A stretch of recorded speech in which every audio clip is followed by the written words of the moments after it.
तो air India के disinvestment यानी विनिवेश को लेकर जो पेच फंसा हुआ था, आखिरकार वो सुलझ गया है। हवा के महाराज की 68 साल बाद घर वापसी, क्योंकि टाटा सन्स ने भारत सरकार से एयर इंडिया का मालिकाना हक एक्वायर कर लिया है। टाटा सन्स ने 18,000 करोड़ रुपए की बोली लगाई, जबकि उनके निकटतम प्रतिद्वंदी स्पाइस जेट ग्रुप के प्रमोटर अजय सिंह ने 15,100 करोड़ रुपए की बोली लगाई। इस डील में टाटा सन्स को एयर इंडिया के साथ साथ low cost airline Air India Express limited के 100% शेयर और Air India SATS airport services private limited के 50% शेयर भी मिलेंगे। इसके अलावा एयर इंडिया का ब्रांड, महाराजा का लोगो और फ्लीट के कुल 141 प्लेन्स का मालिकाना हक मिल जाएगा। अब आप पूछेंगे कि इस डील से सरकार को क्या मिला? तो सरकार को मिला लगभग 15,300 करोड़ रुपए के कर्ज से छुटकारा और साथ ही 2,700 करोड़ कैश। हालांकि इस डील को लेकर कुछ शर्तें भी हैं। टाटा सन्स को कम से कम 1 साल तक एयरलाइंस में 51% इक्विटी स्टेक रखना होगा और उसके बाद ही वो इस कंपनी में अपनी हिस्सेदारी बेच सकते हैं। टाटा सन्स 1 साल तक एयर इंडिया के किसी भी एम्प्लॉय को नौकरी से नहीं निकाल सकती और दूसरे साल से उन्हें वीआरएस ऑप्शन उपलब्ध करवाया जा सकता है। साथ ही ग्रेच्युटी, पीएफ के बेनिफिट्स एम्प्लॉयज को जिस तरीके से मिलते रहे हैं वो आगे जारी रहेंगे। एयर इंडिया को प्राइवेटाइज करने की मांग काफी समय से चल रही थी, क्योंकि ये कंपनी लगातार घाटे में चल रही थी और अलग अलग सरकारों के इसको पटरी पर लाने की जितनी कोशिशें हुई वो सब नाकाम साबित हुई। तो एयर इंडिया की स्थापना 1932 में टाटा सन्स के मालिक जेआरडी टाटा ने की। तब इसका नाम टाटा एयर सर्विसेज हुआ करता था, जिसे बाद में बदलकर टाटा एयरलाइंस किया गया। 1946 में ये कंपनी एक पब्लिक लिस्टेड कंपनी बन गई और इसका नाम रखा गया एयर इंडिया। फिर 1953 में एयर कॉरपोरेशंस एक्ट के तहत भारत सरकार ने जेआरडी टाटा से एयर इंडिया में मेजॉरिटी स्टेक खरीद लिया।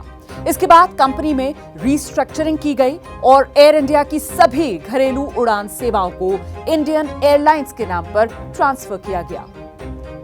एयर इंडिया के विनिवेश की पहली कोशिश हुई साल 2000-2001 में। तब भी टाटा सन्स ने सिंगापुर एयरलाइंस के साथ मिलकर एयर इंडिया के शेयर्स खरीदने में दिलचस्पी दिखाई थी, लेकिन इन कोशिशों को झटका तब लगा जब मिनिस्ट्री ऑफ सिविल एविएशन ने कंपनी के तब के एमडी माइकल मैस्करेनस पर भ्रष्टाचार के आरोप लगाए। एक रिपोर्ट के मुताबिक कंपनी के एमडी माइकल मैस्करेनस ने कमीशन के रूप में एयरलाइन को 57 करोड़ रुपए का चूना लगाया था।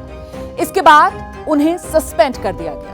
सिंगापुर एयरलाइंस ने भी डील से अपने हाथ खींच लिए और टाटा सन्स खाली हाथ रह गया। फिर 2007 में एयर इंडिया और इंडियन एयरलाइंस का मर्जर किया गया, जिसके बाद एयर इंडिया पर कर्ज का बोझ लगातार बढ़ता गया।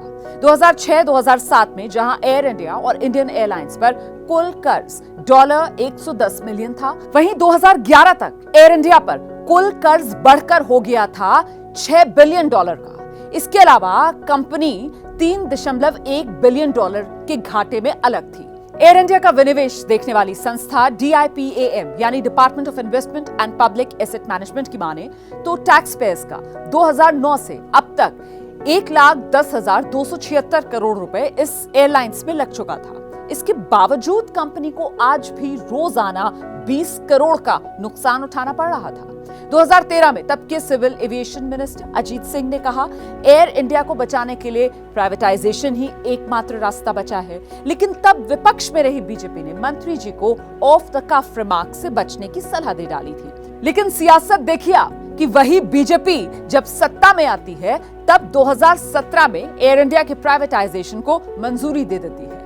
हालांकि तब मोदी सरकार ने सिर्फ 76% स्टेक बेचने की बात की थी, जिस पर उन्हें कोई खरीदार ही नहीं मिला। ऐसे में फिर 2019-2020 में सरकार ने 100% स्टेक बेचने के लिए एक्सप्रेशन ऑफ इंटरेस्ट जारी किया, जिसका नतीजा इस डील के रूप में अब दुनिया के सामने है। तो अब मेरी राय ये है कि कम से कम ये जो डील हुई है, इस डील से टाटा सन्स, भारत सरकार और एयर इंडिया के एम्प्लॉयज तीनों ही के हाथ में लड्डू है।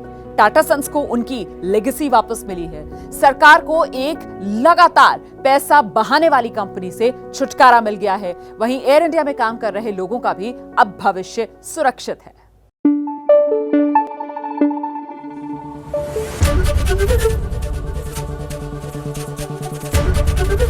एबीपी न्यूज आपको रखे आगे।